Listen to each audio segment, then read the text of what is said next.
Hello and welcome to the first episode of Austin's Arguments, where we'll be covering a bunch, or at least a few topics in sports. Hopefully I'll get to do this every Friday, as I have every Friday off. Thank you in the swim. Alright, so today we're going to go over a little bit of the Heat Spurs. We're going to go over LeBron, the MLB draft. We'll be going over the White Sox and Abreu, the Packers OTAs, and my profound love for Jermichael Finley. So first we start off in San Antonio, where last night the Spurs won, and the score there was 110-95. Was for the most part a 3-point shooting contest, as the Spurs hit 13 of 25 as opposed to the 12 of 29 by the Heat. And in San Antonio, the air conditioner actually had went out there, and this in large part caused a huge uplash by LeBron and his muscle cramps in his leg and him having to be carried off. And I see the overreaction on Twitter and everyone, making fun of LeBron for his every game is Game 7. The little unknown fact is that the Heat are actually 4-0 in the finals when losing Game 1. So not really a huge deal. I tweeted out earlier that it's the most unimportant game to the Heat in finals history. It's just they don't care if they lose Game 1.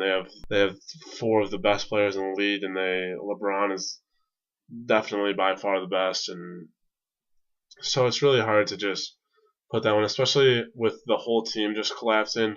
I don't put any of the blame on LeBron. Even being a Chicago fan and my hatred of him, I think that it's been blown a little bit out of proportion. The whole him having to be taken off the court. I don't know how many people have actually had a cramp while playing basketball. It's not a whole lot of fun, and I don't know how many people are doctors, but I'm gonna guess that if you're listening to this, you probably are not. So I'll leave it at that. I think that the Heat will still win it in 7. I don't see anything that really changed my mind about that. Changer Tim Duncan is probably my favorite power forward ever. And I said that if he won this year, that I would consider him the best power forward ever, and putting him above Karl Malone, who I think currently, at least for me, holds that spot. So moving on, the MLB draft was last night, and the top 5 selections were Brady Aiken, Tyler Kolek, Carlos Rodon, Kyle Schwarber, and Nick Gordon. As someone who does not follow college baseball in the slightest, I couldn't tell you where any of these guys are from, and I've never heard any of the names. But being a Chicago fan, I am happy that the Sox got a high draft pick, and we took a pitcher in Rodon, and I don't even know if I'm pronouncing his name right, but I'm happy to see that we have another Cuban on the team. I have done a small amount of research on him, and happy to see that the Cubs got probably the best batter in the draft in Kyle Schwarber, at least from what I'm seeing. Should be interesting. The Cubs have, I would say, one of the best farm systems to complement the terrible, awful, horrendous, I can't even put words to it, Sox farm system, which I think that honestly I could try out for and probably make it the team. So that's exciting though. The MLB draft is still going on. I believe round 3 is today. Never been a huge draft fan in general. I actually just watched my first full draft in the NFL draft this last year. And so moving on, the White Sox. I am a huge White Sox fan. The White Sox, I was just going to give a little update and about Abreu, and I found an interesting stat on SportsCenter had actually tweeted it, and I have lost it already. Something along the line of Abreu has hit more home runs in his rookie season than Sosa, Bonds, and I believe it was maybe Griffey all combined. And I thought that was pretty crazy given that he's only played a half a season and has been injured 15 days. Also, a little I love Abreu, so I know I could go on for days about him. He he took 15 days off with an injury. Came back, had 2 batting practices before hitting 2 home runs in his first 5 at bats coming back, which I think is pretty incredible given he didn't even have time and he didn't even get sent down to double or triple A to recover. He just came right back and was like, here's 2 more home runs. Have fun with this. So that was exciting to see. The White Sox are currently trailing the division by 2.5 games. We're in second place and are above 500 at 31-30. I've been really impressed by Adam Eaton this year as well. He's really, I think he's played well, even though he is struggling. But it's nice to see him on the defensive side making plays out in center field, as well as Alexi Ramirez. Started off incredibly hot. I'm not sure if he's still in the lead, like top batters in average anymore, but he started off incredibly hot.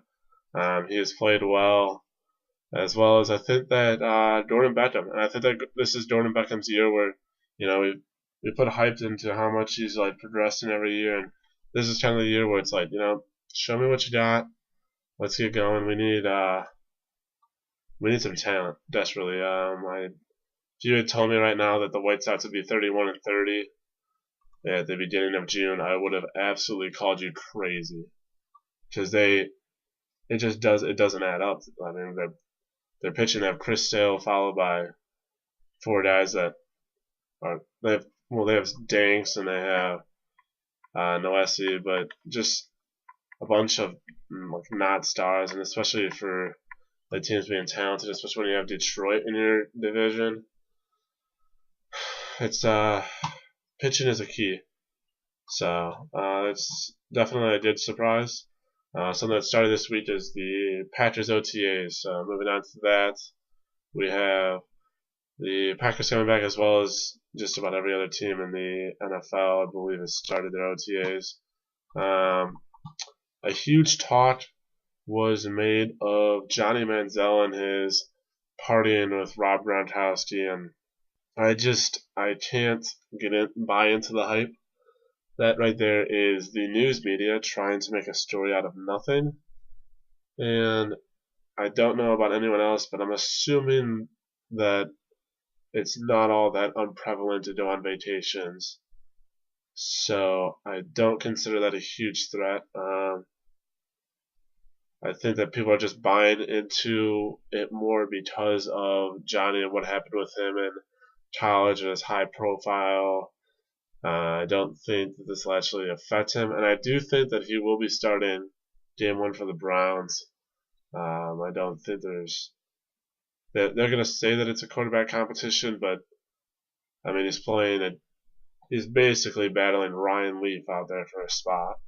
So no discredit to I believe it's Whedon or someone else is just unimportant. So I think that he'll get the spot. And so my little final piece, I guess, Jermichael Finley, someone that anyone who follows me on Twitter knows that I absolutely love the guy. He has a little bit of a head case as far as he loves having a mic in front of his face. He has been cleared though by doctors. Remember, he had something. He was hit running over the middle. Broke a vertebrae, I want to say. Spent a while in the hospital. It was looking really bad, and he has been cleared by a physician, I believe his own physician, to come back to the NFL. He visited the Seahawks and the Patriots, as well as there's rumor that he possibly could come back to the Packers. And I will tell you, as a Packers fan, I severely want him back. He is probably, if he caught every pass that he's thrown to him, he would be the best tight end in the league right now. and I might even go as far as to say that he would be better than Tony Gonzalez ever was, and he might have a place in the Hall of Fame. He is that talented. He has tremendous size, tremendous speed. I can remember one game, and I'll bring up one game just because I love bringing it up to Bears fans. The Packers were playing the Bears, and I believe Jermichael Finley had, I believe it was 3 touchdown catches and went off for over like 200 yards. And the Bears couldn't do anything. They were double, triple, quadruple teaming him, and there's just nothing you could do. Like, you put a linebacker on the outside, a cornerback on the inside. Okay, he comes back for fast. Him with Randall Cobb and Jordy Nelson, I would give the Packers an extra 2 wins. Feel free to follow me on Twitter, ISUREPPIN12.